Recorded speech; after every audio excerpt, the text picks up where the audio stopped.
কপালে জেলের ভাত যদি লেখা থাকে, আল্লাহর কথা যদি আপনি গোপন করেনও, ধর্ষণ মামলা খেয়ে প্রয়োজনে জেলে যাবেন, কেলেঙ্কারি নিয়ে যাবেন, বিভিন্ন খারাপ মামলা নিয়ে যাবেন, চুরি ডাকাতির মামলা নিয়ে যাবেন, কারণ কপালের লেখারে কেউ খণ্ডন করতে পারে না। তাহলে ভয় করার দরকার কি?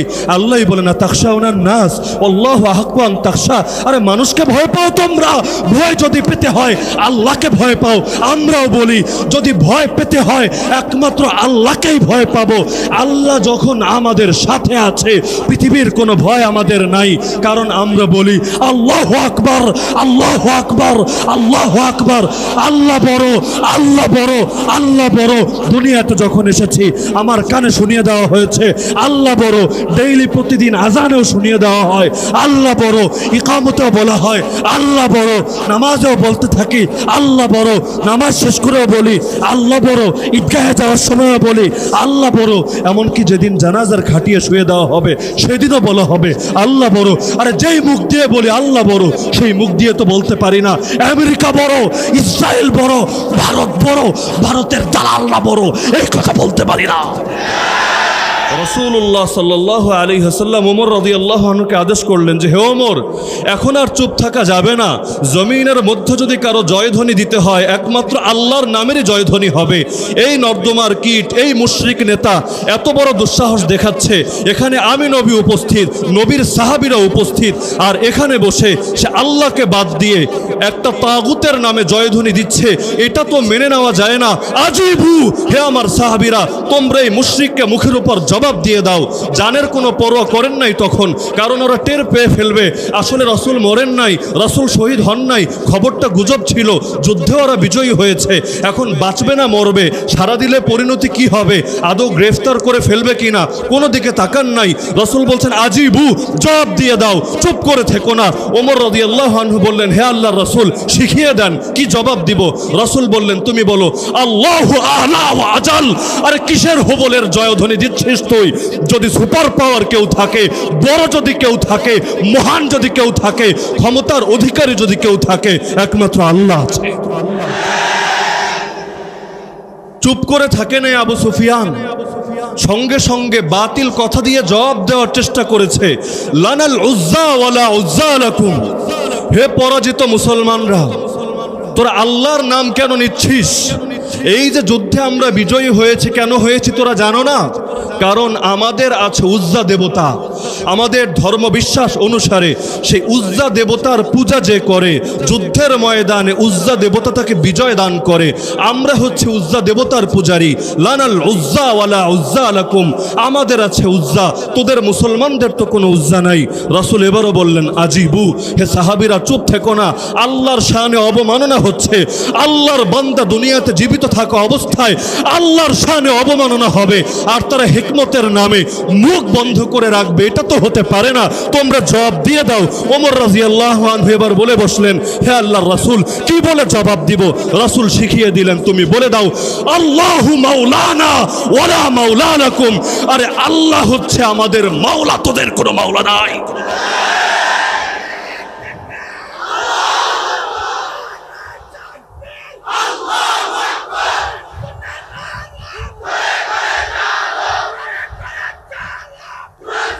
তো রাসূলুল্লাহ সাল্লাল্লাহু আলাইহি ওয়াসাল্লামের জীবনী থেকে আমরা এই আদর্শই দেখতে পাই, জয়ী হোক আর পরাজিত হোক, অবস্থা ভালো থাকুক আর মৃত্যুর মুখে দাঁড়িয়ে থাকুক, যদি আল্লাহর শানে অবমাননা হয়, যদি রাসূলের শানে অবমাননা হয়, যদি দ্বীনের শানে অবমাননা হয়, আর একজন মুসলমানও যদি দুনিয়াতে বেঁচে থাকে সে মুখ বন্ধ করে রাখতে পারে না, সে দুনিয়ার তাগুতের বুকের সামনে দাঁড়িয়ে চিৎকার করে আল্লাহর নামে, রাসূলের নামে তার দ্বীনের জয়গান গাইতে থাকে ইনশাআল্লাহ সুম্মা ইনশাআল্লাহ। ওরা ওদের অধ্যত্ব আর দুঃসাহসিকতা যত দেখাবে, আমরাও ইনশাআল্লাহ তত বেশি আল্লাহ এবং তার রাসূলের জয়গান গাইব। ওদের মুখ আর কয়টা আছে? ওরা যদি দুইজন মিলে বেয়াদবি প্রদর্শন করে, আমরা 2 কোটি মিলে ওদের জবাব দিব ইনশাআল্লাহ। তো রাসূলুল্লাহ সাল্লাল্লাহু আলাইহি ওয়াসাল্লামের শানে এ সকল অবমাননার ধারা আজকে শুরু হয়নি। শুধু আজকের নর্দমার কীটেরা এই দুঃসাহস দেখাই নাই, অতীতে এরকম বহু কীট এসেছে আর বানের জলে ভেসে চলে গেছে, এখনো আসছে আর যেতে থাকবে আর থাকবে। কারণ যারা আল্লাহর দিকে আঙ্গুল তোলে সেই আঙ্গুল আল্লাহ বাকি রাখেন। যারা রাসূলের দিকে চোখ রাঙায় সেই চোখকে আল্লাহ তাআলা তার কোটরের মধ্যে রাখেন না। যারা নিজেদের পাপী জিহ্বা দিয়ে কোরআন সুন্নাহর শানে অবমাননামূলক কথা বলে, দুদিন আগে হোক আর দুদিন পরে ঠিকই আল্লাহ তাআলা সেই জিহ্বাকেই দেহ থেকে আলাদা করে দেন। রাসূলুল্লাহ সাল্লাল্লাহু আলাইহি ওয়াসাল্লামের একটা পুত্র সন্তানও বেঁচে থাকেনি, তার জীবদ্দশায় সকলের ইন্তেকাল হয়ে গিয়েছে। যখন রাসূলের এক একটা পুত্র সন্তানের ইন্তেকালের খবর আসতো, মক্কার মুশরিকরা বড় খুশি হয়ে যেত। আবু লাহাব বলতো, বুতিরা মুহাম্মদ, মুহাম্মদ নির্বংশ হয়ে গিয়েছে।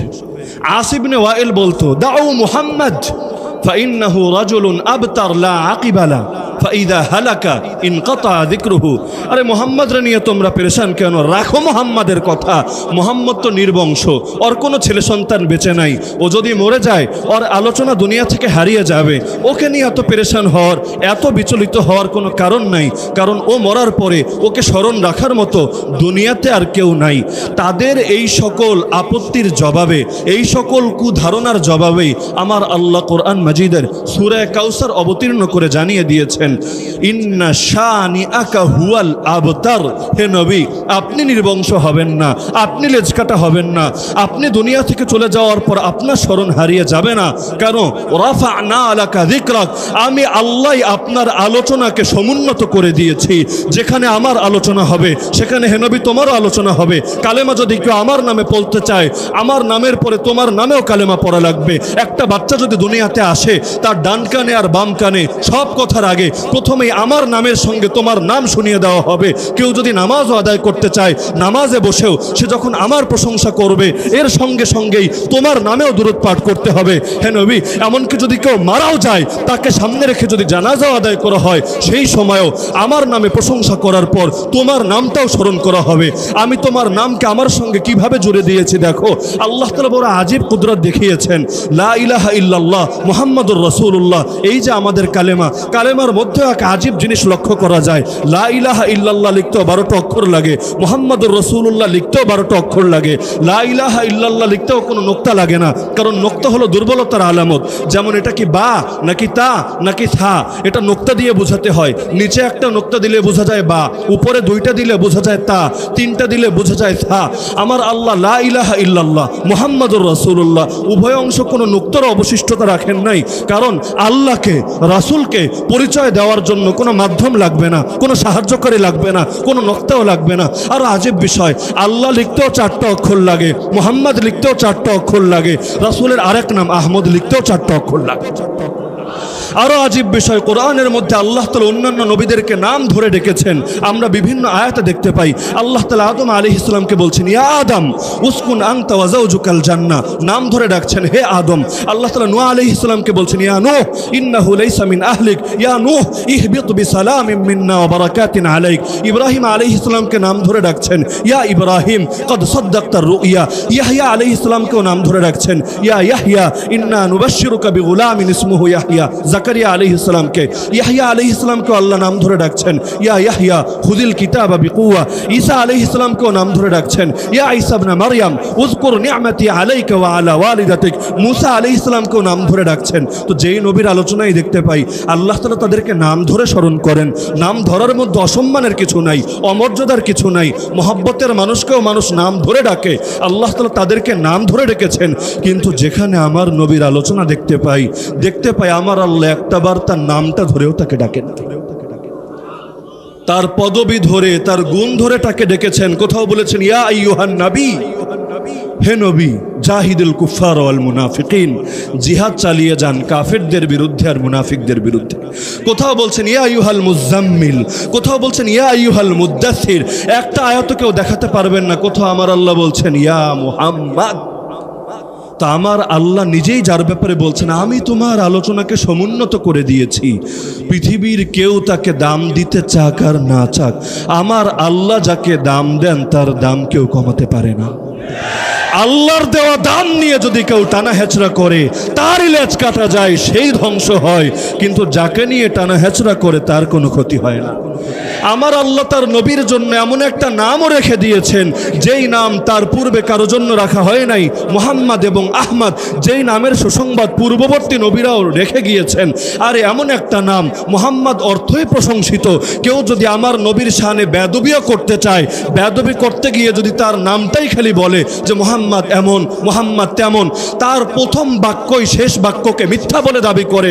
কারণ মুহাম্মদ মানেই প্রশংসিত, যিনি আসমানে প্রশংসিত, যিনি জমিনে প্রশংসিত, যিনি আরশে প্রশংসিত, যিনি কুরসিতে প্রশংসিত, যিনি জান্নাতে প্রশংসিত, যিনি ফেরেশতাদের নিকট প্রশংসিত, যিনি জিন জাতির নিকট প্রশংসিত, যিনি গোটা জমিনের সব কিছুর কাছে প্রশংসিত। তো প্রথম বাক্য বলবে, শব্দ বলবে মুহাম্মদ, এরপর গিয়ে যদি খারাপ কিছুও বলতে চায় তার বাক্যই প্রমাণ করে তুই একটা মিথ্যক, তুই দাজ্জাল। কারণ নিজেই মেনে নিচ্ছিস মুহাম্মদ তিনি প্রশংসিত। তো প্রশংসিত বলার পর আবার বদনাম করলে বোঝা যায় আসলে তোর মধ্যেই সমস্যা আছে। কারণ বাদুর দিনের আলো দেখে না, এটা সূর্যের দোষ না, সূর্যের মধ্যে কোনো কমতি নাই, ওর চোখের মধ্যে কমতি।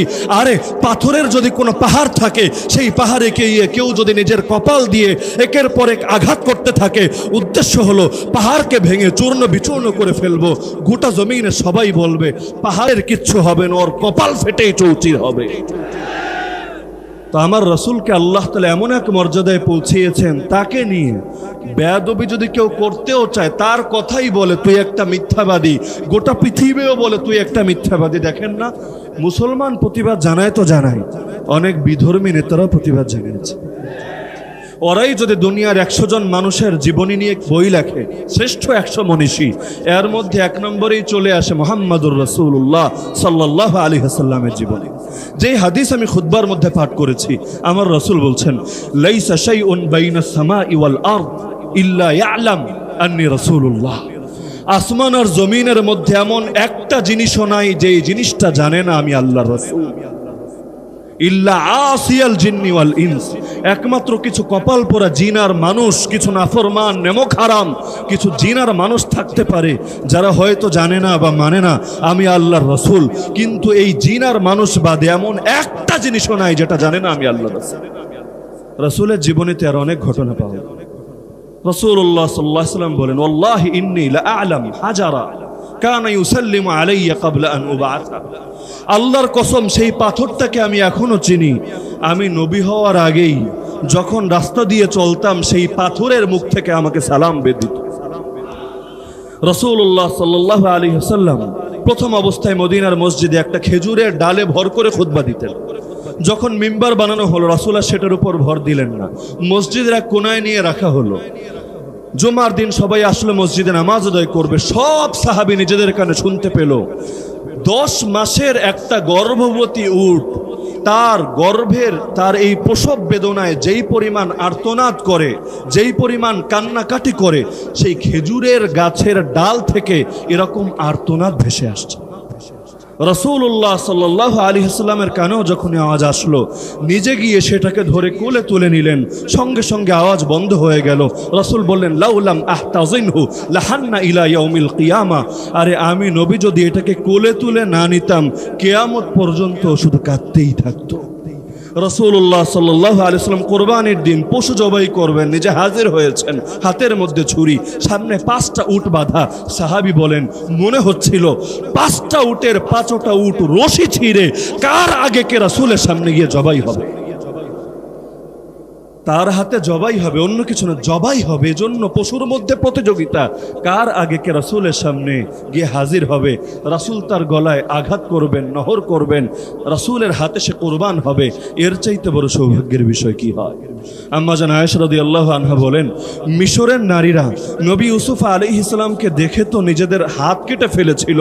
আরে তারা মুহাম্মাদুর রাসূলুল্লাহ সাল্লাল্লাহু আলাইহি ওয়াসাল্লামকে যদি একটাবার দেখতো, নিজেদের হাত না নিজেদের কলিজা কেটে ফেলত। এক সাহাবী বলেন পূর্ণিমার রাতে গেলাম, নবী আকাশের নিচে বসা, আমি গিয়ে অবাক হয়ে গেলাম, দ্বিধান্বিত হয়ে গেলাম। একবার তাকাই আকাশের চাঁদের দিকে, একবার তাকাই নবীর চেহারার দিকে, আবার তাকাই আকাশের চাঁদের দিকে, আবার তাকাই নবীর চেহারার দিকে। আমি বুঝে উঠতে পারছিলাম না, ওহে আসমানের চাঁদ, তুমি বেশি সুন্দর না আমার নবীর চেহারা বেশি সুন্দর? আয়েশা রাদিয়াল্লাহু আনহা বলেন, লানা শামসুন ওয়ালিল আফাকি শামসুন ওয়া শামসি আফদালু মিন শামসিস সামা, আশ-শামসু তাতলু বা'দাল ফজর ওয়া শামসি তাতলু বা'দাল ইশা। আরে আকাশের একটা সূর্য আছে, আমারও একটা সূর্য আছে। আরে আমার সূর্য আকাশের সূর্যের চাইতে দামি। আকাশের সূর্য ওঠে ফজরের পর, আমার সূর্য ওঠে ইশার পর। তো রাসূলুল্লাহ সাল্লাল্লাহু আলাইহি ওয়াসাল্লামের সঙ্গে যারাই টক্কর দিয়েছে তাদের পরিণতি কি হয়েছে, যারা ইতিহাসের ব্যাপারে ন্যূনতম ধারণা রাখে সবারই জানা আছে। সেই আবু জাহাল কত উত্তক্ত করেছিল রাসূলুল্লাহ সাল্লাল্লাহু আলাইহি ওয়াসাল্লামকে, চ্যালেঞ্জ ছুড়ে দিয়েছিল, ইয়া মুহাম্মদ মা তাস্তাতিউ আনতা ওয়া রাব্বুকা ফিয়া শাইআ। হে মুহাম্মদ শোন, তুই আর তোর রব দুইজনে মিলে আমার একটা চুলও ছিটতে পারবি না। দুনিয়ার ক্ষমতাধররা ক্ষমতার মোহে অন্ধ হয়ে গিয়ে ভাবে এখন সবই তো আমাদের, রাষ্ট্র ক্ষমতা আমাদের, প্রশাসনিক ক্ষমতা আমাদের, বাহিনী আমাদের, টাকা পয়সা আমাদের। আর মুসলমানরা তো অসহায়, মুসলমানদের না খেলাফত আছে, না রাষ্ট্র ক্ষমতা আছে, না বাহিনী আছে, না কিচ্ছু আছে। অধিকাংশ মুসলমান এখন ইমানও বিক্রি করে মুনাফিকে পরিণত হয়েছে। অধিকাংশ মুসলমান সিংহের জাতি থেকে শিয়ালের জাতিতে পরিণত হয়েছে। ওরা ভেবেছে আরে গালিগালাজ করি না, সমস্যা কোথায়, আমাদেরকে কেউ কিচ্ছু করতে পারবে না। ঠিক আবু জাহেলের মতো বাক্য, হে মুহাম্মদ তুই আর তোর রব মিলে আমার কিচ্ছুই করতে পারবি না। এমনকি বদর যুদ্ধের দিন সে গর্বের সঙ্গে তার সব বাহিনীর সদস্যদেরকে বলেছিল, আরে শোনো তোমরা, লা ইউবাদুল্লাহু বা'দা হাযাল ইয়াউমি আবাদা, আজকের দিনের পর এই জমিন আর আল্লাহর ইবাদত হবে না। আসমান দেখেছে আর জমিন দেখেছে, ইবাদত কি আল্লাহর হয়েছে না আবু জাহাল তাগুতের হয়েছে? সেই বদরের পর কি আল্লাহ টিকে আছে না আবু জাহাল টিকে আছে? গোটা দুনিয়া দেখেছে। তো চ্যালেঞ্জ অতীতে অনেক ছুড়েছে, এখনো অনেক ছুটছে, ভাবছে জবাব দেওয়ার তো কেউ নাই। কিন্তু তারা জানে না নবীর ব্যাপারটা সম্পূর্ণ আলাদা, যাকে আল্লাহ নিজেই বলেছেন। এই মাগরিবের পর হাফিজ সাহেব এখানে আয়াতটা তেলাওয়াত করলেন, ইন্না কাফাইনাকাল মুস্তাহজিইন। হে নবী, যারা তোমার সঙ্গে ঠাট্টা করে, তোমাকে নিয়ে বিদ্রুপ করে, তোমার দিকে আঙ্গুল তোলে, হে নবী তাদের জন্য আমি আল্লাহ নিজেই যথেষ্ট। যে আঙ্গুল তোমার দিকে উঠানো হবে, আমি আল্লাহ সে আঙ্গুলকে ভেঙে দেব। যে চোখ তোমার দিকে দৃষ্টিকে রাঙাবে, আমি আল্লাহ সেই চোখকে উপড়ে ফেলবো। যে জিহ্বা তোমার শানে গুস্তাখি করবে, আমি আল্লাহ সেই জিহ্বাকে ছেড়ে ফেলবো। যেই মাথা তোমার বিরুদ্ধে ঔদ্ধত্য প্রদর্শন করবে, আমি আল্লাহ চিরকালের জন্য সেই মাথাকে অবনত করে দেব। আরে দুনিয়ার সাধারণ এই জাতীয় লোকদের কথা রাখেন। রাসূলুল্লাহ সাল্লাল্লাহু আলাইহি ওয়াসাল্লামের সময় দুনিয়ার সুপার পাওয়ার পরাশক্তি ছিল দুইটা, একটা হলো রোম আর একটা হলো পারস্য। রোমকে আপনারা এখন ইউরোপ হিসেবে চিনতে পারেন, পারস্যকে ইরান হিসেবে চিনতে পারেন। রোমের অধীনে ছিল খ্রিস্টানরা, আহলে কিতাবরা। পারস্যের অধীনে ছিল অগ্নি পূজকরা, মুশরিকরা। সেই সময় ইরানের অধীনেই ইরাক হোক, আফগানিস্তান হোক, আশপাশের সব এলাকা তাদের অধীনেই ছিল। দুইটা সুপার পাওয়ার। আবু জাহাল এগুলো তো ছোট টাইপের নেতা, গোত্রীয় নেতা। কিন্তু রাসূলের সঙ্গে শুধু আবু জাহেলের মতো ছোট নেতারাই টক্কর লাগে নাই, সেই সুপার পাওয়াররাই টক্কর লেগেছে। আজকালও দেখেন না বড় বড় সুপার পাওয়ার রাষ্ট্রীয়ভাবে রাসূলের বিরুদ্ধে অবস্থান নেয়, কখনো ডেনমার্ক, কখনো ফ্রান্স, আর সর্বশেষ এই মালাউন ভারত। কিন্তু ওরা জানে না, যেদিন ওরা রাসূলের শানে বেয়াদবি করার দুঃসাহস দেখিয়েছে, সেদিনই ওদের কপালে ধ্বংসের ফয়সালা লেখা হয়ে গিয়েছে। কারণ জমিনের মধ্যে বড় তো একজনই। আকবর কয়জন? আকবর কয়জন? তিনি কে? যিনি দিতে পারেন তিনি নিতেও পারেন। তো যেদিন এই দুনিয়ার ছোট ছোট জালেমরা আল্লাহর ব্যাপারে অন্ধ হয়ে গিয়ে নবীর শানে রাষ্ট্রীয়ভাবে গুস্তাখি প্রদর্শন করেছে, সেদিনই কপালে ধ্বংসের ফয়সালা লেখা হয়ে গিয়েছে। কি করেছিল সেই জামানার সুপার পাওয়াররা? সিরাতের কিতাবে পাওয়া যায়, রাসূলুল্লাহ সাল্লাল্লাহু আলাইহি ওয়াসাল্লাম হিজরতের পরে ব্যাপকভাবে বিভিন্ন দেশের রাজা বাদশাকে চিঠি লিখে লিখে কারো নিকট দূত বার্তাবাহক পাঠিয়ে তাদেরকে হকের দিকে দাওয়াত দিলেন। কারণ তিনি নবী, তার প্রতি আদেশ হলো বাল্লিগ মা উনজিলা ইলাইকা মির রাব্বিক, তোমার উপর তোমার রবের পক্ষ থেকে যা কিছু নাজিল করা হয় সব তুমি প্রচার করো। কোনোটা গোপন করবা না। তুমি দেখবা না এটা প্রচার করতে গেলে কি আবু জাহালের স্বার্থে আঘাত লাগে কিনা, তুমি দেখবা না এটা প্রচার করতে গেলে আবু লাহাবের বাহিনীরা তোমাকে 3-3টা বছর জেলখানায় কারারুদ্ধ করে ফেলে রাখে কিনা, তুমি দেখবা না কোন বিধান প্রচার করলে তোমার ঘরবাড়ি থেকে উচ্ছেদ করা হয়, মক্কা থেকেই বের হয়ে যেতে বাধ্য করা হয়, তুমি দেখবা না কোন বিধান প্রচার করলে আল্লাহর ঘরে ইবাদত করার অনুমতিই বন্ধ হয়ে যায়। তুমি প্রচার করতে থাকবা, কখনো ওরা বদরে চলে আসবে তোমাকে হত্যা করার জন্য, তুমি প্রচার করতে থাকবা, কখনো তোমার ঘর ঘেরাও করে ফেলবে, খালি সকালটা হোক মোহাম্মদ বের হোক ধরে জবাই করে ফেলবো, তারপর প্রচার করতে থাকবা, কোনো দ্বিধা করবা না, কোনো ভয় করবা না, কারণ আল্লাহু ইয়াসিমুকা মিনান নাস, যিনি তোমাকে প্রচারের আদেশ করছেন তিনি গ্যারান্টি দিচ্ছেন তিনি তোমাকে মানুষের হাত থেকে হেফাজত করেন। মুসলমানের আকীদা এটাই, উপকার করেন যিনি, ক্ষতির ফয়সালাও করেন তিনি। দুনিয়ার কারো টেবিল থেকে আমাদের বিরুদ্ধে লাঞ্ছনার ফয়সালা আসে না, ইজ্জত দেন যিনি, লাঞ্ছিত করেন তিনি। যেদিনে আয়াত নাজিল হয়েছিল রাসূল পাহারাদার উঠিয়ে দিয়েছিলেন, রাসূল বলেছিলেন আমার আর গার্ড লাগবে না, সিকিউরিটি ফোর্স লাগবে না, কারণ আল্লাহ বলেছেন নবী বার্তা প্রচার করতে থাকো, হক বাতিল মিলায় ফেলবা না, হক গোপন করবা না, তোমার নিরাপত্তা দেওয়ার দায়িত্ব আমার, মানুষের হাত থেকে তোমাকে বাঁচানোর দায়িত্ব আমার, কারণ গোটা দুনিয়াও যদি এক হয়ে যায় তোমার কোনো ক্ষতি করবে আমি আল্লাহ যদি না চাই, পৃথিবীর কেউ তোমার একটা চুলও ছিঁড়তে পারবে। তো রাসূল এ কারণে বিভিন্ন বড় বড় রাজা বাদশার নিকটও চিঠি লিখতে থাকলেন। চিঠি লিখলেন পারস্যের বাদশা কিসরার উদ্দেশ্যে। চিঠির ভাষ্য সিরাতের কিতাবে বর্ণিত আছে, বিসমিল্লাহির রহমানির রহিম, মিন মুহাম্মাদিন রাসূলিল্লাহ ইলা কিসরা আযীম ফারিস, সালামুন আলা মান ইত্তাবা আল হুদা ওয়া আমানা বিল্লাহি ওয়া রাসূলিহি ওয়া শাহিদা আল্লা ইলাহা ইল্লাল্লাহ ওয়াহদাহু লা শারীকা লাহু ওয়া আন্না মুহাম্মাদান আবদুহু ওয়া রাসূলুহু আদউকা বিদুআইল্লাহ ফাইন্নী আনা রাসূলুল্লাহ ইলান নাসি কাফা লিউনযিরা মান কানা হাইয়া ওয়া ইয়াহিক্কাল কওলু আলাল কাফিরিন ফাইন তুসলিম তাসলাম ওয়া ইন আবাইতা ফাইন্না ইসমাল মাজুসি আলাইকা। চিঠির ভাষ্য হলো, শুরু করছে আল্লাহর নামে যিনি অতি দয়ালু পরম করুণাময়। এই চিঠি আল্লাহর রাসূল মুহাম্মাদের পক্ষ থেকে পারস্যের বাদশাহ কিসরার উদ্দেশ্যে পর সমাচার হলো, তুমি শোনো যে আমি আল্লাহর দাওয়াতটাই তোমার নিকট পৌঁছে দিচ্ছি। আমি তোমাকে আগে শুরুতে বলে নিচ্ছি তোমার উপর কোনো শান্তির দোয়া করছি না, সালাম বর্ষিত হোক, শান্তি বর্ষিত হোক একমাত্র তাদের উপর যারা হেদায়েতের অনুসারী, যারা ঈমান রাখে আল্লাহর উপর আর শেষ দিবসের উপর, যারা সাক্ষ্য দেয় আল্লাহ একক অদ্বিতীয়, একমাত্র মুহাম্মদুর রাসূলুল্লাহ সাল্লাল্লাহু আলাইহি ওয়াসাল্লাম তিনি সর্বশেষ রাসূল, যারা একমাত্র এই সাক্ষ্য দেয় তাদের জন্য শান্তির বার্তা, কাফের মুশরিকদের জন্য কোনো শান্তির বার্তা আমি দিচ্ছি না।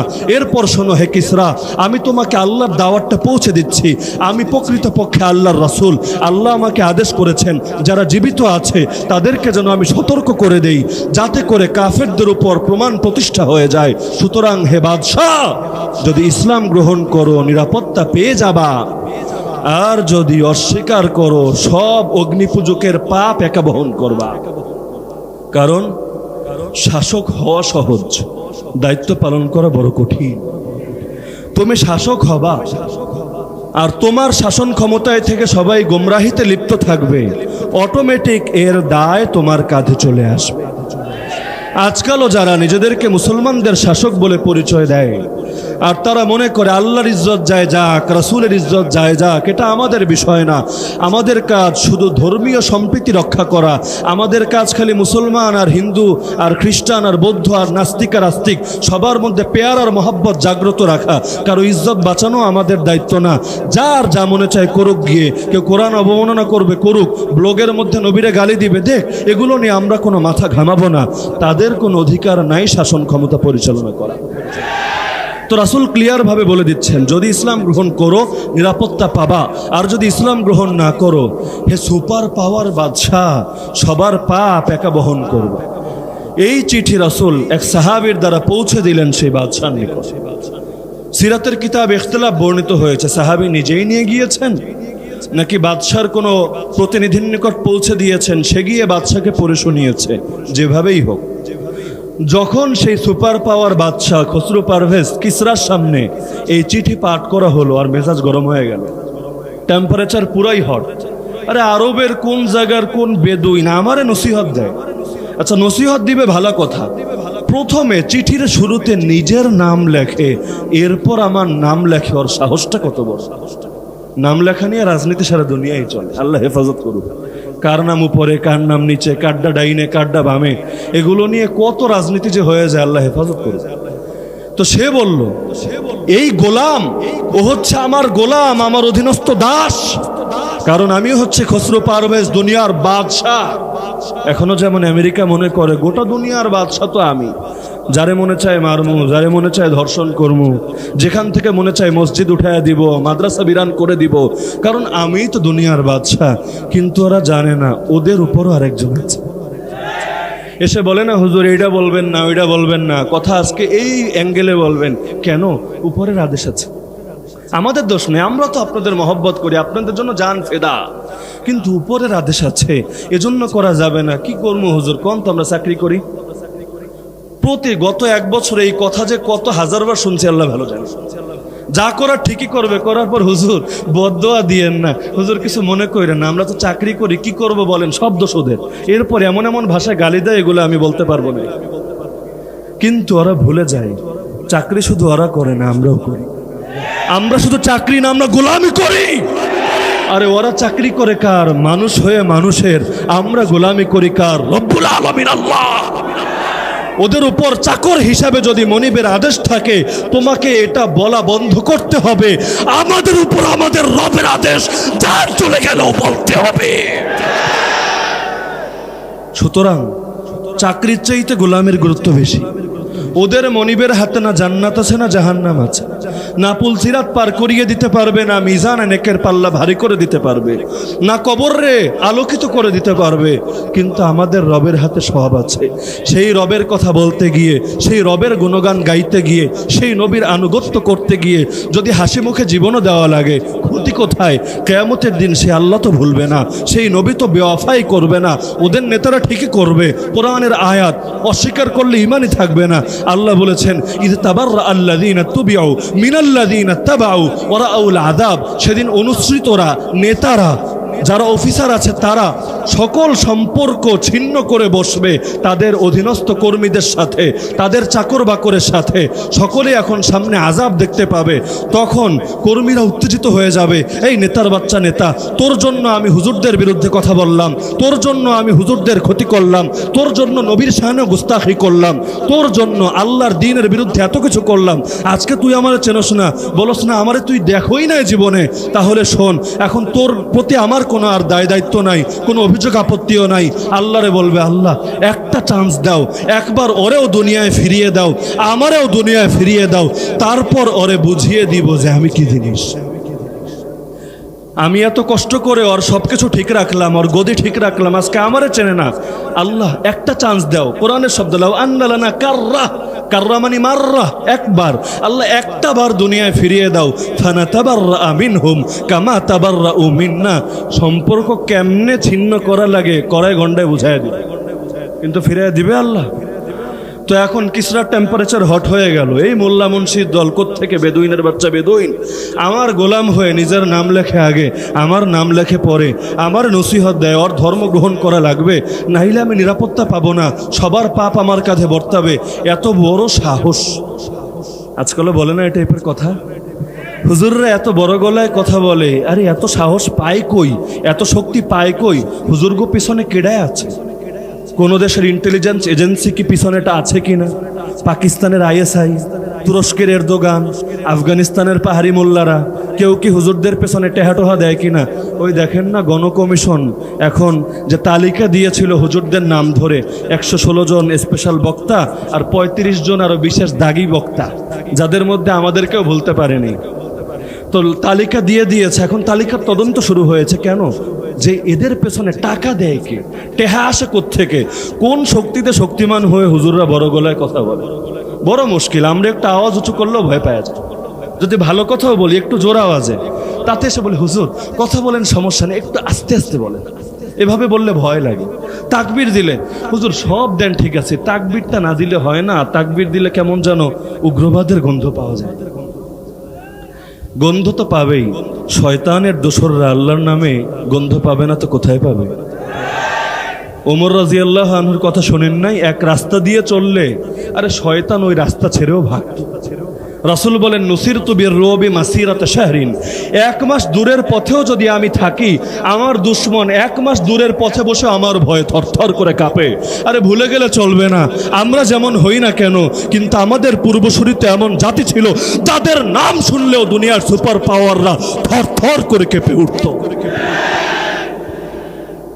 তো এখন সে আদেশ পাঠিয়ে দিল তার প্রতিনিধি ইয়ামানের গভর্নর, যার নাম ছিল বাদান, বাংলা বাজান না, বাদান, সেই বাদানের নিকট তুমি 2টা লোক পাঠায়া এই বেদুইন জঙ্গি মোল্লারে আমার নিকট উপস্থিত করো, ওর কত বড় সাহস আমি দেখে নেব। এবার সে 2টা লোকরে পাঠালো, একটার নাম কাহরামান আর একটার নাম খুরখুরা, বড় অদ্ভুত নাম। 2টারে পাঠালো মুহাম্মদ রাসূলুল্লাহ সাল্লাল্লাহু আলাইহি ওয়াসাল্লামের নিকটে। যাওয়ার পথে ওরা খুঁজতে খুঁজতে যাচ্ছে, জীবনে তো যায় নাই, গুগল ম্যাপও নাই যে লোকেশন দিয়ে জায়গা মতো গিয়ে পৌঁছে যাবে। যাওয়ার পথে এখন তয়েফে গিয়ে খোঁজে নিল, এই এরকম একটা ব্যক্তি আছে নাকি নাম মোহাম্মদ, নিজেকে নবী দাবি করে আর রাজা বাদশারও দাওয়াত দেওয়া শুরু করেছে, ওই লোকটারে চিনো? তয়েফবাসী তো মহা খুশি, আরে তোমরা কারা? আমরা হচ্ছি ইরানের বাদশাহ, পারস্যের বাদশাহ, কিসরার প্রতিনিধি। আরে তাই নাকি? তাহলে তো কাম হয়ে গেছে। এখন মোল্লার পেছনে সুপার পাওয়ার লেগে গেছে, মোল্লা যায় কই, মোল্লার জিন্দগি শেষ। এই যুগেও ছোটখাটো বাতিলরা খুশি হয়ে যায় না, বড় বাতিল লেগে গেছে হুজুরের পেছনে। অমুক দেশ লেগেছে, তমুক দেশ লেগেছে, এবার আর যায় কই হুজুর, তোমার সব ভূত এখন মাথা থেকে বের হয়ে যাবে, এরকম একটা অবস্থা। তয়েববাসী খুব খুশি, খবর পাঠিয়ে দিয়েছে কুরাইশের নিকট, জানো তোমরা কি হয়েছে? কুফি তুমুর রাজুল, এই লোকরা নিয়ে আর ভাবতে হবে না, কাম তো হয়ে গেছে। ওরা গিয়ে ঘুরতে ঘুরতে উপস্থিত রাসূলুল্লাহ সাল্লাল্লাহু আলাইহি ওয়াসাল্লামের নিকটে গিয়ে এবার বলল, আমাদেরকে বাদান পাঠিয়েছে, বার্তা এসেছে খসরু পারভেজের পক্ষ থেকে, তুমি বেয়াদব, আমাদের সঙ্গে আত্মসমর্পণ করে সারেন্ডার করে হাজির হয়ে যাও বাদানের নিকট। আমরা অনুরোধ করব তাকে, তিনি যেন বাদশার নিকট লিখে পাঠান, বাদশা যাতে তোমারে ক্ষমা করে দেয়, বেশি কিছু না বলে, আর সামনে থেকে যাতে এরকম তুমি না করো, ভালো হয়ে যাও, অর্থাৎ শর্ত দিয়া তোমারে ছাইরা দিমো, আসো সারেন্ডার করো আমাদের কাছে। কে বলছে? বাদানের সেই 2 প্রতিনিধি, একটার নাম খুরখুরা, একটার নাম কাহরামান। এদের চেহারাও ছিল বড় অদ্ভুত, মোচ ছিল বিশাল বড় বড়, জল্লাদদের দেখেন নাই মোচ থাকে কত বড়, দাড়ি থাকে ক্লিন শেভ, ওদের চেহারা ছিল এরকম। সিরাতের কিতাবে পাওয়া যায় রাসূল বারবার চেহারা ফিরিয়ে নিচ্ছিলেন ওদের থেকে, শেষে বলেই বসলেন, এই তোদেরকে এরকম অদ্ভুত কিম্ভূত কিমাকার চেহারা বানানোর আদেশ দিল কে? ওরা বলল, আমাদের রব দিয়েছে। আচ্ছা, এই রবটা আবার কেডা? আমাদের রব হলো পারস্যের বাদশাহ, তিনি আদেশ দিয়েছেন মোচ রাখতে হবে জল্লাদের মতো, আর দাড়ি ফালায়া দিতে হবে ক্লিন শেভ করে, এতে আমাদেরকে স্মার্ট দেখা যাবে। রাসূল বলেন, ওয়ালাকিন্না রাব্বি আমারানি, কিন্তু আমার রবও আমাকে একটা আদেশ করেছেন, কিন্তু এটা না, আমার রব বলেছেন মোচ ছোট রাখতে হবে আর দাড়িকে বড় করতে হবে, ছেড়ে দিতে হবে। আচ্ছা তাহলে শোনো, যেহেতু এসেছো আমাকে গ্রেফতার করতে, তাহলে একটা দিন পরে আসো, আমি চিন্তা ফিকির করে জানাবো আমি কি সারেন্ডার করব, আত্মসমর্পণ করব, নাকি আমি ফাইটে যাব, কি করব, একদিন পরে জানাবো। তোমরা যাও, ঘরে যাও, গিয়ে বিশ্রাম করো, কথা হবে আগামীকাল। আল্লাহ তাআলা ওহী পাঠিয়ে দিলেন আসমান থেকে, হে নবী, চিন্তার কোনো কারণ নাই, আমি আল্লাহই ব্যবস্থা করে দিয়েছি। অমুক দিন, অমুক সময়ে, অমুক টাইমে এই খসরু পারভেজের ছেলে, যার নাম ছিল শেরওয়াই, নিজেই নিজের বাপের কল্লা কেটে আলাদা করে দিয়েছে। কেন? নবীর বদদোয়া ছিল। কোথায় ছিল, কেন ছিল? এই মাঝখানে একটা বেয়াদবি করেছিল এই খসরু পারভেজ। যখন এই চিঠি তার দরবারে পাঠ করা হয়েছিল, এই বেয়াদবের বাচ্চা বেয়াদব চিঠি ছিঁড়ে ফেলেছিল। যে এত বড় সাহস, নিজের নাম লেখে, আগে আমার নাম লেখে, পরে আমাকে নসিহত দেয়, ছিঁড়ে ফেলো চিঠি। নবীর কানে যখন এই সংবাদ পৌঁছেছিল, নবী খালি একটা বাক্য বলেছিলেন, মাজ্জাকাল্লাহু মুলকা, আরে আল্লাহ, যে আমার চিঠি ছিঁড়েছে, তুমি তার রাজ্যকেই ছিঁড়ে টুকরো বিটুকরো করে দাও। ও আমার চিঠি ছিঁড়েছে, তুমি ওর চিঠি ছিঁড়বা না, ওর রাজ্যরেই ছিঁড়ে শেষ করে দাও। নবীর দোয়া কি কবুল হবে না ফিরিয়ে দেওয়া হবে? আল্লাহ তাআলা কবুল করলেন। কিন্তু তখন তো আর দুনিয়াতে ইন্টারনেট নাই, ফেসবুকে আপডেট আসে না, খবর তো আর ওরা জানে না। পরের দিন হাজিরা, এই বেদুইন, কি খবর, যাবা নাকি আমাদের সাথে? কই যাবো? কিসরার নিকট। আরে কোন কিসরা? ওরে তো আর ছেলে জবাই করে ফেলেছে। এবার তারা বলছে, আর এর চাইতে ছোট অপরাধ করেছিল, এজন্যই গ্রেফতারের ফয়সালা চলে এসেছে। এবার এত বড় কথা বললা আমাদের বাদশাহের শানে, তোমার এই গুনারে ক্ষমা করা হবে না, তোমার পরিণতি কিন্তু খুব খারাপ হবে। কিসরাকে জানো, তোমারে তো মারবে মারবে, মুখাররিবুন কাওমাকা ওয়া বিলাদা, তোমার জাতিরেও মারবে, তোমার দেশরেও পুড়িয়ে ছারখার করে দিবে। আমেরিকা হুমকি দেয় না, মাঝে মধ্যে হুমকি দেয় না, এই কয়দিনের মধ্যে তোমাদের দেশে মাটির সাথে মিশিয়ে দিব, তোমারে ধরে এনে আমার সামনে হাজির করব। কয়দিন যায়, মাস যায়, বছর যায়, 19 বছর পরে বলে ছাইরা দেমা কান্দে বাচ্চা। কোন রকম একটু কাপড়টা নিয়ে দেশ থেকে বাইর হইতে দে, লজ্জাস্থান খুইলা গেলে তো মান সম্মান থাকবে না, একটু চুক্তি মুক্তি কইরা সম্মানের সাথে আমাদেরকে বের হয়ে আসবে। তো এখন তারা বলছে যে পরিণতি ভালো হবে না। রাসূল বলছে, আরে যা, ভাগ এখান থেকে, বাদানের কাছে যা, যে তোদেরকে পাঠিয়েছে, গিয়ে আমার পক্ষ থেকে একটা কথা বলে দে, কিসরাও চিনি না, কায়সারও চিনি না, চিনি শুধু আল্লাহকে, আমি আল্লাহর নবী, আমি সুস্পষ্ট ঘোষণা দিয়ে দিলাম আমার রাজত্ব কিসরার কায়সারের পুরো দেশকে দখল করে নিবে। সায়াবলুগু মুলকি মা বালাগা মুলকু কিসরা, কিসরার রাজত্ব আর কত বড়, শীঘ্রই আমার রাজত্ব পুরোটাকে পরিব্যাপ্ত করে ফেলবে। শুধু তাই না, ওয়াসায়ান্তাহি ইলাল খুফি ওয়াল হাফির, পৃথিবীর যেই প্রান্ত পর্যন্ত ঘোড়ার পা বা উটের পা যায়, এমন 1 ইঞ্চি জায়গা আমার আল্লাহ বাকি রাখবেন না যেখানে আমার আল্লাহ ইসলাম কায়েম করবেন।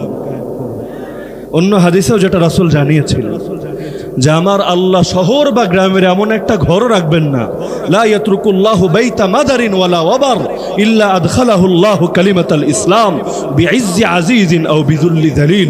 শহর বা গ্রামের একটা ঘরও এমন রাখবেন না যেই ঘরে আমার আল্লাহ ইসলাম প্রবেশ করবেন না। সম্মানী ব্যক্তির সম্মান রেখে লাঞ্ছিত ব্যক্তিকে লাঞ্ছিত করে যারা ইসলাম গ্রহণ করবে, ইসলামের সামনে আনুগত্য বরণ করবে, ওদের সম্মান রেখে, আর যারা বুড়া আঙ্গুল দেখাবে ওদের ঘাড় মটকে দিয়ে। কার ঘোষণা? রাসূলুল্লাহ সাল্লাল্লাহু আলাইহি ওয়াসাল্লামের। তিনি নিজের থেকে কথা বলেন না। সূরা নাজম আয়াত 3 এবং 4, ওমা ইয়ানতিকু আনিল হাওয়া ইন হুয়া ইল্লা ওয়াহয়ু ইউহা, তিনি নিজের মন গড়া কথা বলেন না, যা বলেন সব আল্লাহর পক্ষ থেকে নাজিল করা ওহী। এমনকি নবী আরেকটা ভবিষ্যৎবাণী করে দিলেন, সেই জামানায় একটা আল কাসরুল আবিয়াদ ছিল, বাংলা করলে হবে সাদা প্রাসাদ, ইংলিশে বললে হোয়াইট হাউস। এই যুগে শুধু হোয়াইট হাউস না, ওই যুগে একটা হোয়াইট হাউস ছিল যেখানে সেই সুপার পাওয়ার বাদশা থাকতো। রাসূল বলেন শীঘ্রই আমার উম্মত সেই হোয়াইট হাউসকেও দখল করবে, হোয়াইট হাউসের ছাদের মধ্যেও কালেমার পতাকা উড়বে। শুধু তাই না, রাসূল বলেন লাতুনফাকান্না কুনুযুহু ফি সাবিলিল্লাহ, ওখানে যত ধন সম্পদ আছে সব গনিমত বানিয়ে আল্লাহর পথে দান করে দেওয়া হবে। শুধু তাই না, সুরাকা বিন মালিক 100 উটের লোভে রাসূল মক্কা থেকে মদিনায় হিজরতের সময় তার পিছু নিয়েছিল, তাকে গ্রেফতার করে মুশরিকদের হাতে তুলে দিবে। সেই সময়ের কথা, যখন সে বুঝে ফেললো রাসূলকে কিছু করা সম্ভব না, তখন রাসূল তাকে একটা কথা বলেছিলেন, সুরাকা কেমন লাগবে তোমার যখন তোমার হাতে সেই বাদশার কঙ্কন পরানো হবে। সে তো অবাক, আমি একটা সাধারণ বেদুইন, দুনিয়ার সুপার পাওয়ার বাদশার হাতের বালা, হাতের চুড়ি আমাকে পরানো হবে। কিন্তু ওমর রাদিয়াল্লাহু আনহুর জামানায় ঠিকই সেই হোয়াইট হাউস দখল হয়ে গেল, গনিমত ভাগ হলো, আর তার অংশটার মধ্যে সেই চুরিটা চলে আসলো। ওমর রাদিয়াল্লাহু আনহু নিজে ডেকে এনে সুরাকার হাতে চুরি পরিয়ে দিলেন, এরপর আল্লাহর পথে দান করে দিলেন। সুরাকা বলেন, সেদিন আমি নিজের কান্না সামনে রাখতে পারছিলাম না। দুনিয়ার মুনাফিকরা অবাক হয়েছিল, তারা বলছিল, আরে পেটে খাবার নাই, পরনের কাপড় নাই, আরে নবী নিজেই দুইটা পাথর বেঁধে রেখেছে পেটের মধ্যে, এই করুণ অবস্থা, আর বসে বসে রোমার পারস্য বিজয়ের স্বপ্ন দেখে। কিন্তু আমার আল্লাহ দেখিয়ে দিয়েছেন নিশ্চয়ই আল্লাহর ওয়াদা সত্য, বাতিলের ওয়াদা মিথ্যা। তো এখন খবর দিয়ে পাঠিয়ে দিলেন বাদানের নিকট। 2 জন চলে আসলো, এসে বলল, সে তো এরকম কথা বলছে। বাদান বলল, এই সাবধান, দুনিয়ার কোন রাজাবাদ সেই টাইপের কথা বলে আমি জীবনে শুনি নাই, মনে হচ্ছে লোকটা আল্লাহর নবী। আপাতত চুপ থাকো, কিচ্ছু বইল না, দেখি ওর কথা সত্য না মিথ্যা। যদি সত্য হয় তাহলে নিঃসন্দেহে সে নবী, আমরা ঈমান আনব। আর যদি মিথ্যা হয় তাহলে আমরা কত কঠোর জাতি ওরা দেখে ফেলবে। কিছুক্ষণের মধ্যে সেই মজলিসেই চিঠি চলে আসলো শেরওয়ায়ের পক্ষ থেকে, আমি নিজের হাতে আমার বাবাকে জবাই করেছি। সুতরাং হে বাজান, তুমি এবং তোমার অনুগত সবাই আমার আনুগত্য মেনে নাও, তোমাদের কিচ্ছু বলবো না। এই চিঠি পড়া মাত্রই কয়েক লক্ষ লোক সেখানে আশহাদু আল্লাহ ইলাহা ইল্লাল্লাহ ওয়া আশহাদু আন্না মুহাম্মাদান আবদুহু ওয়া রাসূলুহু বলে ইসলাম গ্রহণ করে নিল। কিন্তু রাসূলের দোয়া তো আরো বড় ছিল। রাসূল বলেছিলেন, আল্লাহ তুমি ওর রাজ্যকেই ছিঁড়ে টুকরা টুকরা করে দাও। রাজ্য তো টুকরা টুকরা হয় নাই, খালি এক তাগুত বিদায় হয়েছে। কিচ্ছা এখানেই শেষ না। শেরওয়ায় ক্ষমতার গদিতে বসলো, বসার পর এবার সব রুমে চক্কর লাগাতে লাগলো, বাপের স্পেশাল জিনিস কি কি আছে। বাপের আগেই একবার ভয় হয়েছিল, না জানি কে কখন গুপ্ত হত্যা করে ফেলে। নিজের গোপন রুমের মধ্যে একটা শিশির মধ্যে সে বিষ রেখেছিল, গায়ের মধ্যে নাম লাগিয়ে দিয়েছিল যৌন বর্ধক ওষুধ, মানে এটা খাইলে যৌন ক্ষমতা বেড়ে যাবে।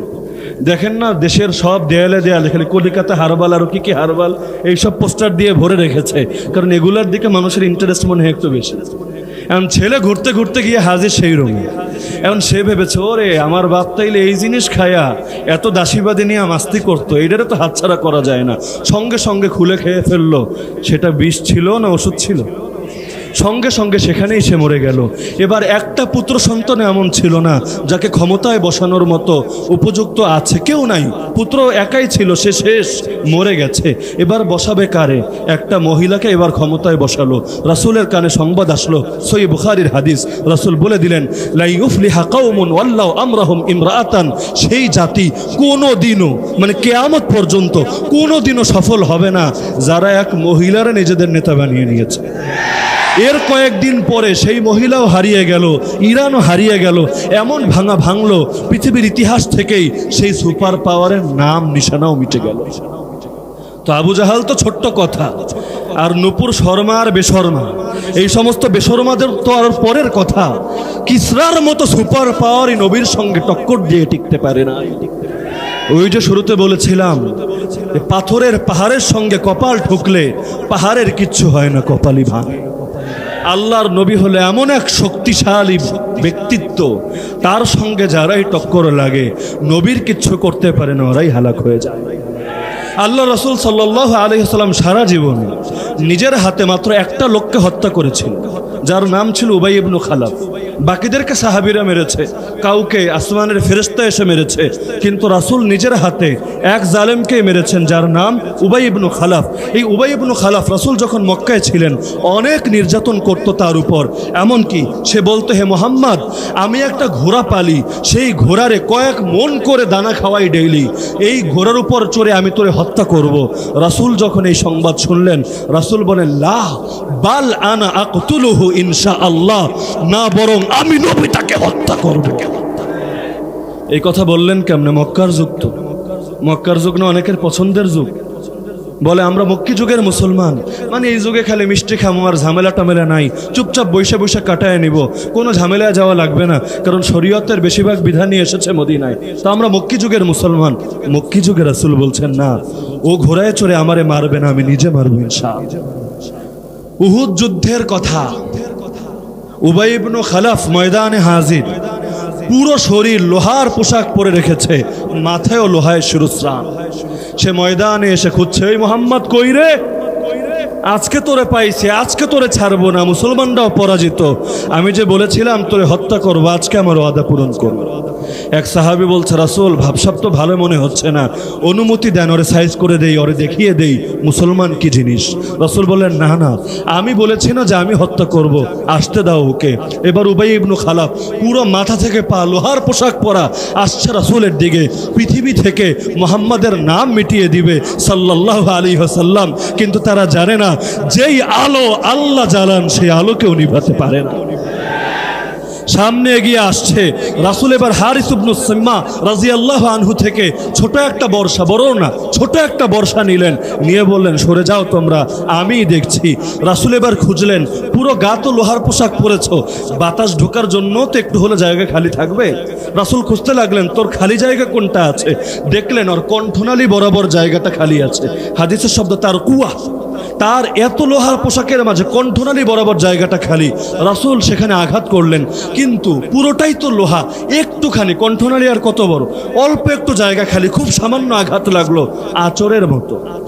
চলতে ফিরতে অনেক সময় গায়ে আঁচড় লাগে না, হালকা আঁচড়, কিন্তু সেই জালেম ঘোড়ার পিঠ থেকে পড়ে গেল। और मुशरिक সঙ্গীরা এসে ধরে টরে ওরা নিয়ে যাচ্ছে। হাদিসের শব্দ, ওয়াহুয়া ইয়াখুরু খাওরা সাউর, সারের মতো চেঁচাচ্ছিল এই জালেম। সবাই বলছে আরে পাগল হয়েছিস নাকি তুই নেতা? আরে কেমন নেতা, কেমন সেনাপতি, একটু আঁচল লেগেছে সারের মতো চেঁচাচ্ছিস? সে বলছে আল্লাহর কসম, আরে মুহাম্মদ বলেছিল আমারে হত্যা করবে, ওয়াল্লাহি লাউ বাসাকা মুহাম্মাদুন ফি ওয়াজহি লাকাতালানি, মুহাম্মদ মারা লাগবে না, যদি আজকে শুধু থুতু ছুড়তো আমার দিকে এতেই আমি মরে যেতাম। শুধু তাই না, তোমরা সাক্ষী থাকো, আমি আল্লাহর নামে কসম করে বলছি, আমার এত বেশি যন্ত্রণা হচ্ছে, দুল মাজাজ নামর এলাকার সব মানুষের মধ্যে যদি এই যন্ত্রণা ভাগ করে দেওয়া হয় ওরা সবাই মরে যাবে, এত বেশি যন্ত্রণা আমার হচ্ছে। অথচ কিছুক্ষণ আগে সে চিৎকার করে বলছিল লা নাজাউতু ইন্নাজা মুহাম্মদ, মুহাম্মদ বেঁচে থাকলে আমি শেষ, আমার ধ্বংস। আমি নিজের উপরে ফয়সালা করে নিলাম, হয়তো মুহাম্মদ বাঁচবে অথবা আমি বাঁচব। আল্লাহ দেখিয়ে দিয়েছেন, আল্লাহ যারে বাঁচান সেই বাঁচান। সবাই জানেন উহুদের যুদ্ধের দিন রাসূলুল্লাহ সাল্লাল্লাহু আলাইহি ওয়াসাল্লাম আহত হয়েছিলেন, তার দাঁত মোবারক শহীদ হয়েছিল, মাথার হেলমেট ভেঙে তার চেহারাও ক্ষতবিক্ষত হয়েছিল, মাথায় আঘাত পেয়েছিলেন। তার উপরে আঘাত করেছিল এক মালাউন যার নাম ছিল আব্দুল্লাহ ইবনু কামিয়া। নাম বড় সুন্দর, আব্দুল্লাহ আল্লাহর বান্দা, বাপের নাম কামিয়া।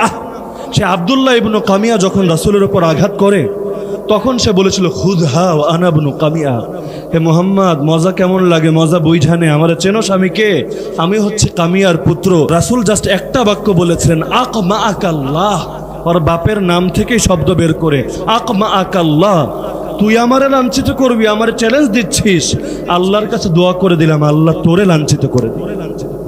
এবার সে সামনে এগিয়ে আসলো তরবারি নিয়ে। সেই সময় সাহাবী মুসাব ইবনে উমাইর রাদিয়াল্লাহু আনহু ঠেকালেন। ঘটনাক্রমে মুসাব রাদিয়াল্লাহু আনহুর চেহারা আর রাসূলের চেহারা অনেকটা একরকম ছিল। সে মুসাব রাদিয়াল্লাহু আনহুকে শহীদ করে দিল, আর মনে মনে তো বেজায় খুশি, আজকে নবীকে শেষ করে দিয়েছে, সবার মধ্যে ফিরে গেল। কিন্তু রাসূল তো দোয়া করে দিয়েছেন। এবার ফেরার পর সে যখন শুনলো না নবী বেঁচে আছে, মনে একটু খারাপ হলো, দোয়ার কথা ভুলে গেল। সে গেল ছাগল চড়াতে, রাসূলের দোয়া তো মাথার উপর ঘুরছে। ছাগল চড়াতে গিয়ে দেখে সব ছাগল তো জায়গায় আছে, কয়েকটা পাঠা এগুলো একেবারে পাহাড়ের চূড়ায় উঠে গেছে। এবার সে ভাবলো আরে ছাগলগুলো এখানে উঠলো কেমনে, জীবনে তো উঠে নাই। এবার অনেক কষ্ট করে পাহাড়ের চড়ে উঠতে লাগলো, ওঠার সময় বারবার হাঁপিয়ে যাচ্ছিল। এত উঁচু পাহাড়, আরবে যারা গিয়েছেন জানেন তো, এগুলো সিলেটের টিলার মতো সাইজের পাহাড়, এত উঁচু পাহাড় উঠাতে হাঁপাচ্ছিল। কিন্তু এই জালেমের মাথায় একবার আসে নাই এই পাঠার ঘরের পাঠা কেমনে এত উপরে উঠলো, মৃত্যু তাকে টেনে নিয়ে যাচ্ছে। সেখানে গিয়ে যখন হাজির হলো, সেই পাঠার লাথি মারা শুরু করলো, গুতাতে গুতাতে, হাদিসের শব্দ কিতাতান কিতা, ওর শরীরকে ছিন্ন বিচ্ছিন্ন এক একটা টুকরাকে দেহ থেকে আলাদা করে ফেল। আরেক জালিম ছিল উকবা ইবনে আবি মুআইত। মক্কার জামানায় সে প্রথমে রাসূলের সঙ্গে ওঠা বসা করতো, কাফের ছিল, ঈমান আনে নাই, কিন্তু রাসূলের সঙ্গে নিয়মিত ওঠা বসা করতো, কোনো কষ্ট দিত না। কিন্তু মক্কার লোকেরা গুজব ছড়াতে শুরু করলো যে উকবা ইবনে আবি মুআইত মুরতাদ হয়ে গেছে, বিধর্মী হয়ে গেছে। সবা ওদের শব্দ, বিধর্মী হয়ে গেছে। তার এক দোস্ত ছিল, শাম দেশে থাকতো। সেই দোস্ত একবার আসলো মক্কায়, রাতে এসে বউরে জিগায় ওই যে নবী একটা দাবি করছিল মুহাম্মাদের অবস্থা কি? অবস্থা তো অনেক ভালো, অনেক মুরিদান অ্যাড হয়ে গেছে, অনেকে ইসলাম গ্রহণ করেছে। বললো আচ্ছা তাই নাকি, আমার দোস্তের কি অবস্থা? তোমার দোস্তও গেছে, ওইটাও তো মুরতাদ হয়ে গেছে, মুহাম্মাদের পাল্লায় পড়েছে, নাউযুবিল্লাহ মিন যালিক। এবার তার মন খারাপ হয়ে গেল। সকালে আসলো উকবা ইবনে আবি মুআইত, এসে তাকে তাদের ভাষায় সম্ভাষণ জানালো। সালাম তো আর দিবে না, তাদের ভাষায় সম্ভাষণ জানালো। সে চুপ, কোনো জবাব দিচ্ছে না। সে বলল দোস্ত আমার কি হয়েছে, তুমি আমার জিগরি দোস্ত, প্রাণের বন্ধু, আমার কথার জবাব দিচ্ছ না কেন, আমার সম্ভাষণের কোনো উত্তর দিচ্ছ না কেন? সে বলল তুই বেটা মুরতাদ, তোর সঙ্গে কোনো সম্পর্ক নাই, তুই আমাদের দল ছেড়ে, আমাদের ধর্ম ছেড়ে তুই মোল্লা মুন্সির দলে গিয়ে ফিরেছিস। আজকাল অনেক সময় হয় না, অনেকে হুজুরদের সঙ্গে ভালো ওঠা বসা, তাকে অবাঞ্ছিত ঘোষণা করা হয়। আজকাল তো ফেসবুকে একটা পোস্ট যদি দেয় কোনো হুজুরের পক্ষে, বড় নেতা হলেও দল থেকেই বহিষ্কার করে দেওয়া হয়। একই পরিণতি। সে উকবা ইবনে আবি মুআইত এখন তার দোস্ত তাকে তিরস্কার করছে, বলল দোস্ত এভাবে বইল না, কলিজায় লাগে। তাইলে শোন, তোরে প্রমাণ করতে হবে তুই আসলেই মুশরিক। আচ্ছা কেমনে প্রমাণ করব? তুই মুহাম্মাদের সামনে যাবি, গিয়ে ওর মুখে থুথু মারবি। নাউযুবিল্লাহ। শুধু এতেও হবে না, সবচাইতে খারাপ যে গালি জানো সেই গালিটা নবীরে দিবে। এই মুশরিক চিন্তা করে নাই তার পরিণতি কি হবে। চলে গেছে রাসূলের নিকট, রাসূলের সামনে দাঁড়িয়ে রাসূলের মুখে থুথু দিয়েছে। এরপর যত অশালীন এবং কুৎসিত গালি জানতো সব গালি রাসূলকে শুনিয়ে দিয়েছে। রাসূল শুধু একটা বাক্য বলেছেন, ওয়াল্লাহি, আল্লাহর কসম খেয়ে বললাম, ইন ওয়াজাদতুকা খারিজান মিন জিবালি মক্কাহ আদরিব উনুকাকা সাবরা। তুমি আমারে যদি ব্যক্তিগত কারণে কষ্ট দিতে আমি কিচ্ছু বলতাম না, কিন্তু নবীরে কষ্ট দেওয়া মানে ইসলামের উপর আঘাত করা, আল্লাহর উপর আঘাত করা। নবী ব্যক্তিগত কারণে কখনো রাগ করতেন না, লাম ইয়াগদাব লিনাফসিহি কাত্তু, কিন্তু যখন রিসালাতের উপর আঘাত আসতো, নবুয়তের উপর আঘাত আসতো, দ্বীন নিয়ে কেউ গুস্তাখি করতো, নবী তাকে ছাড়তেনও না। নবী বললেন, আল্লাহর কসম করে বললাম, এই মক্কার উপত্যকার বাইরে যদি তোরে পাই, ওকবা শুনে রাখ, আমি তোরে টার্গেট করে হত্যা করব। কেমনে হত্যা করব? নবীর শব্দ, রহমাতুল লিল আলামিনের শব্দ, যার দয়া দুনিয়ার প্রাণীরাও ভোগ করেছে তার শব্দ, আদরিব উনুকাকা, আমি তোর কল্লাই দেহ থেকে আলাদা করে দিব। সবরান, সবরান মানে হলো যেটা টার্গেট করে হয়, যুদ্ধের ময়দানে না, আলাদাভাবে, গায়রু খাতা, যেটা ভুলবশত হয় না, সেটাকে আরবিতে বলে সবরা। রাসূল বলছেন, আদরিব উনুকাকা সাবরা, আমি টার্গেট করে তোর কল্লাটা দেহ থেকে আলাদা করে দিব। কে বলছেন? আর কে বলছেন? রাসূলুল্লাহ সাল্লাল্লাহু আলাইহি ওয়াসাল্লাম। উহুদ যুদ্ধের দিন সবাই বের হচ্ছে মক্কা থেকে। এবার উকবারে বলছে, বদর যুদ্ধের দিন, উকবারে বলছে, উকবা চলো আমাদের সাথে। বললো, না ভাই তোমরা যাও। কেন? মুহাম্মদ রে কোনোদিন মিথ্যা বলতে শুনি নাই। মুহাম্মদ বলেছে, মক্কার বাইরে আমারে পেলে আমার কল্লাই আলাদা করে দিবে, তো যুদ্ধ করা লাগলে মক্কায় বৈশা যদি করা যায় তাহলে আমি করব। আমি ঘরের মুজাহিদ হব, বাইরে আমার যাওয়ার হিম্মত নাই, কারণ মুহাম্মদ আমরা পাইলে সাইজ করে দিব। ওরা বলল, আরে কি বলো তুমি, লাকা জামালুন আহমার, তোমার লাল উট আছে, মানে যেই উটের স্পিড বেশি, যদি দেখো যুদ্ধের অবস্থা খারাপ, লাফ মাইরা যাইরা উটের পিঠে উঠবা আর দৌড় লাগাইয়া ময়দান থেকে ভাগবা, মুহাম্মদ কিচ্ছু করতে পারবে না। আর আজকে তো আমরা যাচ্ছি অপ্রস্তুত অবস্থায়, মুহাম্মাদের কাছে অস্ত্র নাই, কিচ্ছু নাই, আজকে পৃথিবীর এই ভূপৃষ্ঠ থেকে মুহাম্মাদের নাম নিশানাই তো মিটিয়ে ফেলবো, না থাকলে তো মজা পাবা না, চলো না একটু মজা কইরা আসি। মন তো মানে না, আরে কি না জানি হয়ে যায়, তারপরও বের হয়েছে। বদর যুদ্ধে 70 মালাউনরে আল্লাহ তাআলা রাসূল এবং সাহাবীদের হাতে আর ফেরেশতাদের হাতে বিদায় করেছেন, আর 70টা বন্দী হয়েছে। এই বন্দির মধ্যে একটা ছিল উকবা, কিন্তু বন্দী হওয়ার কথা ছিল না, সে তার লাল উট, মানে ধরেন এই যুগের মার্সিডিজ গাড়ি, গাড়িতে চড়ে ঠিকই পালানোর জন্য পথ ধরেছিল, কিন্তু আল্লাহর ফয়সালা ভিন্ন। একদম স্বাভাবিক মাটিতে, যেখানে কোনো পিছলা নাই, বালু নাই, কাদা নাই, কিচ্ছু নাই, ওর উট চিটপটাং হয়ে পড়ে গেল। সাহাবে গিয়ে বলে যে, আজকে তোরে পাইছি, তোরে কি আর ছাড়মু, চল। এবার বেঁধে নিয়ে এসেছে রাসূলের নিকট। এবার তার তো মনে ভয়, রাসূল চ্যালেঞ্জ দিয়েছেন, ওই মুখ থেকে একবার কথা বের হলে সেই কথা বাস্তব হয়েই যায়।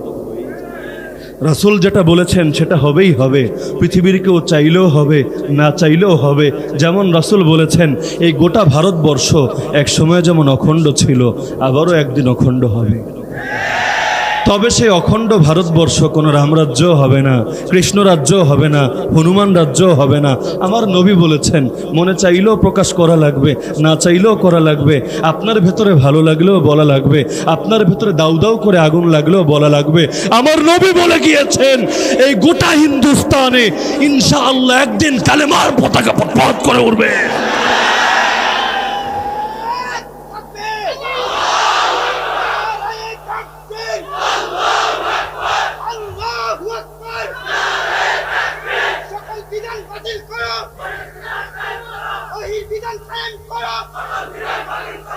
এই লড়াই তো আসলে শুধু কাফের আর মুসলিমের লড়াই না, এটা যারা ভাবে তারা ভুলের মধ্যে আছে। এই লড়াই আমার আল্লাহ এবং তাগুতের লড়াই। একদিকে আছে আল্লাহ, আরেকদিকে আছে দুনিয়ার সকল বাতিল অপশক্তি। কোরআনের পাতায় পাতায় আল্লাহ বলেছেন, ওয়ালা তাহিনু ওয়ালা তাহজানু ওয়া আনতুমুল আ'লাউন ইন কুনতুম মুমিনিন আলা ইন্না হিজবাল্লাহি হুমুল গালিবুন আলা ইন্না হিজবাল্লাহি হুমুল মুফলিহুন নাসরুম মিনাল্লাহ ওয়া ফাতহুন করিব ওয়া বাশশিরিল মুমিনিন। হে মুমিনরা, মনোবল হারাবা না, দুঃখ করবা না, কে মরলো কে বাঁচলো এগুলো দেখে ভয় পাবা না, কারণ আমি আল্লাহ আছি তোমাদের সাথে। এই যুদ্ধে আমার বিজয় সুনিশ্চিত, তোমার পরীক্ষা নিতে পারি, কিন্তু যদি আমার সাথে থাকো তোমার কোনো পরাজয় নাই বান্দা। গোটা দুনিয়াও যদি আল্লাহর বিরুদ্ধে নেমে যায়, রাসূলের বিরুদ্ধে নেমে যায়, গোটা দুনিয়া বরবাদ হতে পারে, কিন্তু সে আল্লাহর কিচ্ছু হবে না। আল্লাহ তার নবীরই সান্ত্বনা দিয়েছে, নবী জানো আমি যে দায়িত্ব নিয়েছি তোমার বিরুদ্ধে যারা নামবে ওদেরকে ল্যাজ কাটা বানাবো। কিভাবে বানাবো জানো? ইয়া আইয়ুহান নবী হাসবুকাল্লাহ ওয়া মান ইত্তাবাআকা মিনাল মুমিনিন ওয়া ইন ইউরিদু আন ইয়াখদাউকা ফাইন্না হাসবাকাল্লাহ হুয়াল্লাযী আইয়াদাকা বিনাসরিহি ওয়া বিল মুমিনিন। হে নবী শুনে রাখো, তোমার জন্য দুনিয়ার কোনো শক্তি লাগবে না, দুনিয়ার কিচ্ছু লাগবে না, এক আল্লাহই তোমার জন্য যথেষ্ট। তিনি নিজে গায়বী ভাবে হোক অথবা তোমার অনুসারী মুমিনদের দ্বারা হোক তোমার বিধানকে বিজয়ী করবেনই করবেন। এর মোকাবেলায় যে আসবে সে লাঞ্ছিত হবেই আর হবে। ইতিহাস থেকে যারা শিক্ষা নেয় না, মৃত্যু ছাড়া কোনো জিনিস তাদেরকে আর শিক্ষিত করতে পারে না। তো বলছিলাম, এবার সে বলল যে মোহাম্মদ আমারে মাইরা ফেলবা। 70 জন বন্দী, সবাইরা রাসূল ছেড়ে দিয়েছে, কিন্তু তিনি বন্দী তার হাতে। জিজ্ঞেস করলো মোহাম্মদ এত বন্দির মধ্যে আমারই মারবা খালি? সবাইরে ছেড়ে দিচ্ছ, আমারও দিয়ে দাও না ছাইরা। রাসূল বললেন আল্লাহর কসম তুই আমার মুখে থুথু দিয়েছিলি, এ কারণে আমি তোরে ছাড়বো না। শানের রিসালাতে যারা অবমাননা করে, নামুসের রিসালাত নিয়ে যারা গুস্তাখি করে, পৃথিবীর সবাই মাপ পেতে পারে, তাদের কোনো মাফ নাই। তারা কাব বিন আশরাফের নাম ধরে আসুক, আব্দুল্লাহ ইবনে আবিল হুকাইকের নাম ধরে আসুক, আবু আফাকের নাম ধরে আসুক, মহিলা আসমার নাম ধরে আসুক, যেই নাম ধরে আসুক, এমনকি মক্কা বিজয়ের পর পাইকারি ক্ষমা ঘোষণা করেছেন, সবাইরা মাফ করে দিলাম, কোনো দুঃখ রাখলাম না অন্তরে, কিন্তু বলেছেন যারা আমারে গালি দিতা লিস্ট দিয়ে দিলাম, যদি দেখো কাবার গিলাফ ধরে ঝুরে আছে তারপরও কোনো ক্ষমা নাই, শেষ করে দিবা।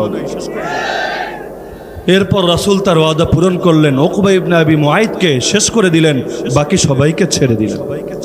ইমাম মালিক রাহমাতুল্লাহ আলাইহির কথা বলে আলোচনা শেষ করে দিলেন।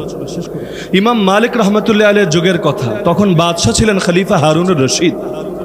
সেই সময় এক লোক আল্লাহর নবীরে গালি দিল। বাদশাহ হারুনুর রশিদ ফতোয়া কি হবে জানার জন্য আলেমদের নিকট দ্বারস্থ হলো। কারণ মুসলমানদের বাদশাহ যিনি হন তিনি নিজের বিধান বাস্তবায়িত করেন না, আল্লাহর বিধান বাস্তবায়িত করেন। নিজের জানা থাকলে ভালো, না হলে ওলামায়ে কেরাম থেকে জেনে নেন। মুসলমানদের বাদশাদের নিকট সবচাইতে বেশি কদর থাকে ওলামাদের। তারা ওলামাদের থেকে ফতোয়া নেন, ওলামাদের পা ধুয়ে দেওয়াকে নিজের জন্য গৌরবের বিষয় মনে করেন।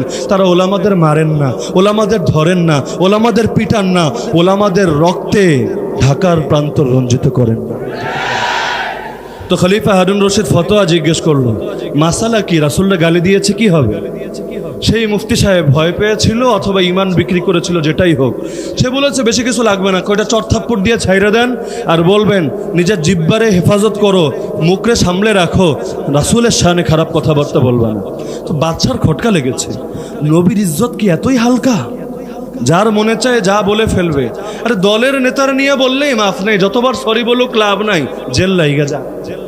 অনেক সময় গুমি হয়ে যায়, কই যে যায় আর কেউ জানে না। তো দলের নেতার দাম বেশি না নবীর দাম বেশি? তো বাদশারই খটকা লাগলো, হবেটা কি এবার? এত সহজ ফতোয়া তো মনে হচ্ছে না। ফতোয়া জিজ্ঞেস করলেন ইমাম মালিক রাহমাতুল্লাহ আলাইহির নিকট, হে মহান ইমাম, ইমাম ও দারিল হিজরা, আপনি কি বলেন? নবীরা গালি দিলে ফতোয়া কি হবে? ইমাম মালিক তার ঐতিহাসিক বাণী বলেন, আরে রাখো তোমার ফতোয়ার কথা, প্রথমে শুনে নাও। মা বাকাউল উম্মা বাদা শাতমি নাবিহা, আরে নবীরা যদি গালিগালাজ করা হয়, নবীর ইজ্জত যদি বাকি না থাকে, এই উম্মাত দুনিয়াতে বেঁচে থাকার দরকার নেই। আমরাও আল্লাহকে সাক্ষী রেখে অঙ্গীকার করতে চাই, আল্লাহ আমাদের জান দিয়ে হলেও, বুকের শেষ রক্তবিন্দু দিয়ে হলেও ইনশাআল্লাহ তোমার নবীর শান এবং মানকে আমরা সমুন্নত রাখবো। এজন্য যদি জান দেওয়া লাগে, আল্লাহ তোমাকে সাক্ষী রেখে বলছি, আমরা জান দিব। যদি স্ত্রীকে বিধবা বানানো লাগে, আয় আল্লাহ তুমি সাক্ষী থাকো, আমরা হাসি মুখে স্ত্রীকে বিধবা বানাবো। যদি এর কারণে আমাদের সন্তান এতিম হয়, আমাদের মায়ের কোল খালি হয়, আমাদের বাবা চিরশোকে ভাসে, তারপর হাসি মুখে করব। আমাদের মতো লক্ষ মানুষের জীবন গেলেও যাবে, কিন্তু আমাদের রক্তের বিনিময় হলেও আল্লাহর জমিনে আল্লাহর নবীর ইজ্জত সমুন্নত থাকবে।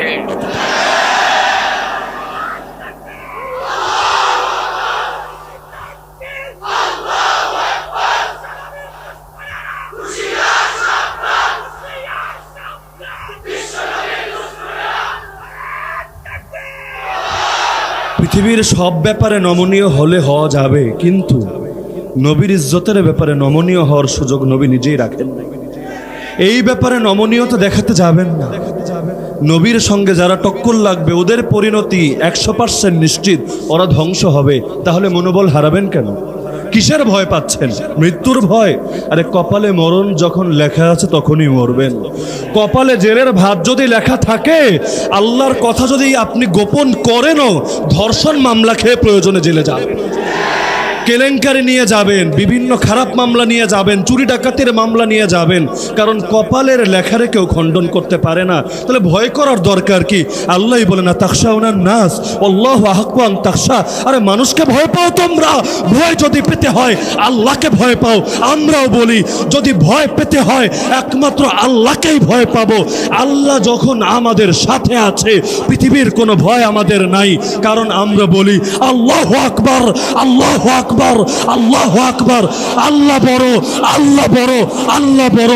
দুনিয়াতে যখন এসেছি আমার কানে শুনিয়ে দেওয়া হয়েছে আল্লাহ বড়।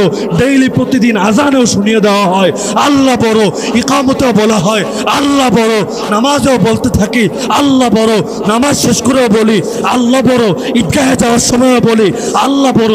এমনকি যেদিন জানাজার খাটিয়ে শুয়ে দেওয়া হবে সেদিনও বলা হবে আল্লাহ বড়। আরে যেই মুখ দিয়ে বলি আল্লাহ বড়, সেই মুখ দিয়ে তো বলতে পারি না আমেরিকা বড়, ইসরায়েল বড়, ভারত বড়, ভারতের দালালরা বড়, এই কথা বলতে পারি না।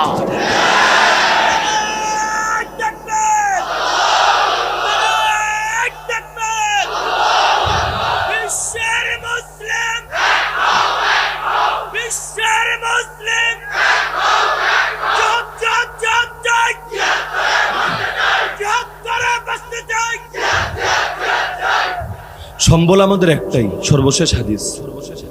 এক সাহাবী এসে রাসূলকে বললেন, হে রাসূল কিয়ামত কবে? রাসূল বলল, রাখো, প্রস্তুতি কি নিছো কিয়ামতের লাগে আগে এটা বলো। সাহাবী বলে দিলেন, রাসূল শোনেন, মা আদাতু লাহা কাসীরা সিয়ামিন ওয়ালা সালাতিন ওয়ালা সাদাকা। কিয়ামতের জন্য বেশি নামাজও জমাতে পারি নাই, বেশি রোজাও না, বেশি দান সদকাও না। একটা জিনিস শুধু আমার আছে, এটা নিয়ে আমি কিয়ামতের দিন ভালো আশা করি। সেটা কি? ওয়ালাকিন্নী উহিব্বুল্লাহ ওয়া রাসূলাহ। আমি আল্লাহরে ভালোবাসি আর রাসূলরে ভালোবাসি। আমার বেশি নামাজ নাই, বেশি রোজা নাই, বেশি দান সদকা নাই, কিন্তু মহব্বত আছে, ছোট্ট একটা অন্তর, মহব্বত আছে। এই অন্তরটা আল্লাহর মহব্বতে ভরা, রাসূলের মহব্বতে ভরা। আশা রাখি আমি যারে ভালোবাসি তিনিও আমাকে ভালোবাসবেন। আমি তাকে ভুলি না, প্রয়োজনে তার পথে জীবনও দিতে যদি প্রয়োজন হয় দিয়ে দেই, তারে আমি ভুলি না। বাচ্চারে ভোলা লাগলে ভুলি, বউরে ভোলা লাগলে ভুলি, তারে ভুলি না। আশা করি রোজ হাসরে তিনিও আমাকে ভুলবেন না। রাসূল বললেন, আনতা আমান আহবাবতা, তুমি যারে মহব্বত করেছো তার সাথেই থাকবা ইনশাআল্লাহ। আমরাও আল্লাহকে বলতে চাই, আল্লাহ আমরা তোমাকে ভালোবাসি, তোমার নবীকে ভালোবাসি, এই ভালোবাসাকে তুমি কবুল করো। আর কোনো পুঁজি নাই, হ্যাঁ আল্লাহ এই ভালোবাসার উসিলায় আয় আল্লাহ জান্নাতে তুমি সেই নবীর সঙ্গী হওয়ার তৌফিক দান করো।